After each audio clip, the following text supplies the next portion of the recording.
Hi guys, welcome to my YouTube channel. In today's video, we're going to do a short tutorial on how to apply for the Sanlam Information Technology Bursary. Let's go. Okay, firstly, what we're going to do, we're going to navigate to our browser of choice. Mine is Google Chrome. And then for the URL, we're going to put in careers.sanlamcloud.co.za. And we're going to do a quick refresh to make sure it's the right page, and that is correct. We're going to navigate downwards and we're going to get to this particular section. We're going to say keyword, we're going to say bursary, search jobs, and then we'll be presented with the following two options: CA Training Bursary Program or SGT Information Technology Bursary. We're going to click on this particular hyperlink and then we will be presented with this particular page. So before we press on apply now and move forward, let's just quickly go through the information regarding the bursary content to make sure we have everything at our disposal when we do the application. Okay, so it was posted on the 2nd of November. The location of this particular bursary or the organization is in Belfast, Western Cape, and then it is coming from the Sanlam Group as a whole. So the first half a page of the website is presented regarding who Sanlam is, all the affiliations, what they're trying to achieve.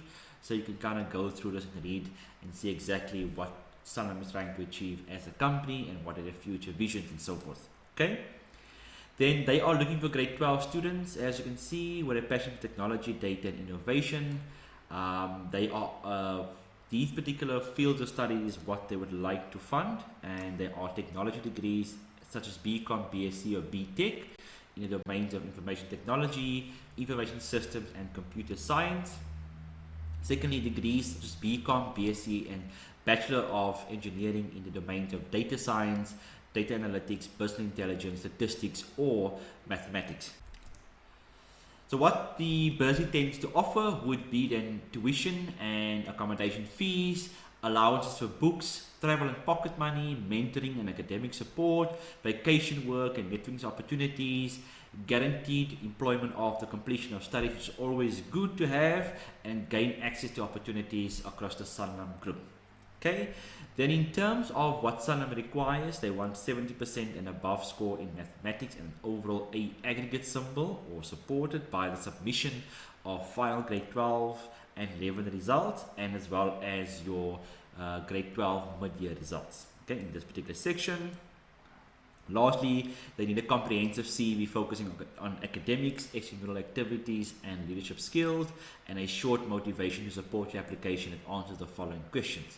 So please keep this particular question separately, and while you're completing your application, draft a nice motivation letter or cover letter answering this particular questions. Okay. Then lastly, the closing date is the 8th of December, so you have roughly, if it's now the 27th, so you have roughly 2 weeks to do the application. Okay, so let's go to apply now. Okay, so once you click on apply now, you will have this particular screen. I have done my login details already, so I can just log in. But to create an account, just click on create an account. Your email address, you retype your email address, you choose a password at least with different characters. You retype the same password with different characters, your first name, second, your last name, basically, your country of residence, and then you're going to say make my any company recruiter worldwide, meaning you're going to select this option to make your profile visible to any company recruiter worldwide, and then you're just going to kind of click create account.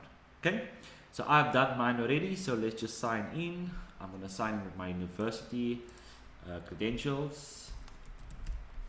And then I'll say show, and then I'll also say let's show sign in.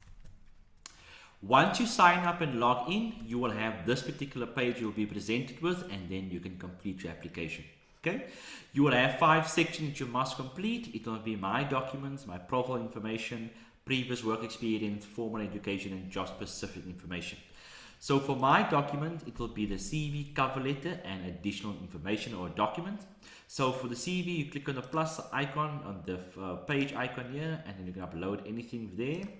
The same with the cover letter. If you take it back then to the material or the content of the bursary advert, those 4 main questions, you can draft a cover letter or a motivational letter in order to strengthen your application. And then for additional information, yeah, you can add any other extra certificates, projects, associations, or social groups you've been part of other than your academics. Okay, you close this off, then you just go, yeah. Your profile information is quite straightforward.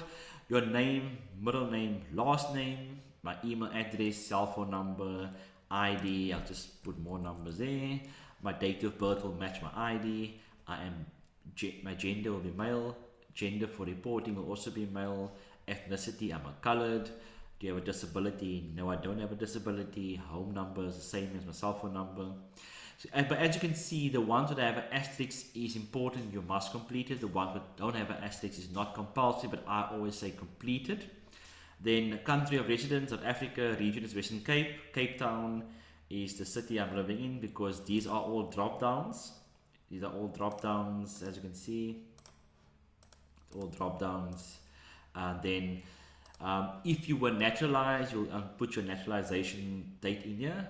But for those who are foreign nationals, like Namibians or Zimbabweans or any other country from the ACDC affiliation or region, then you can just kind of say if you are having do you have a work permit? Is it valid? Yes, I have a work permit.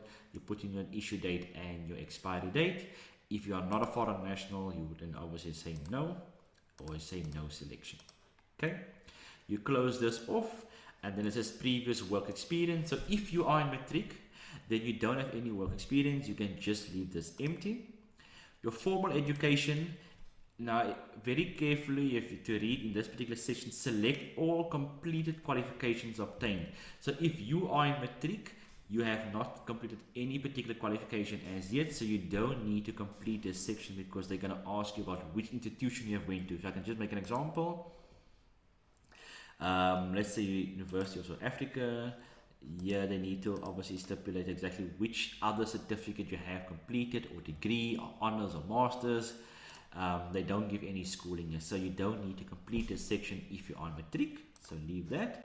And then the last part, job specific information. You can just answer these questions. How did you hear about this particular position? Are you affiliated or were you employed with Sanlam or My Way, for an example?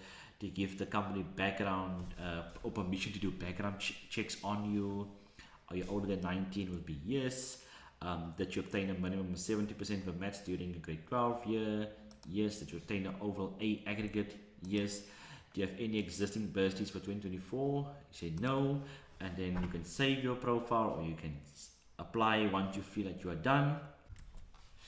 If you found this video to be insightful and informative, please share this particular video with those who are looking for a bursary in the listed fields of technology and information systems, data analytics, and so forth. And please like, subscribe, and leave any particular comment on the video. I'm happy to answer them. And stay tuned for more. Keep well, and all the best with your application.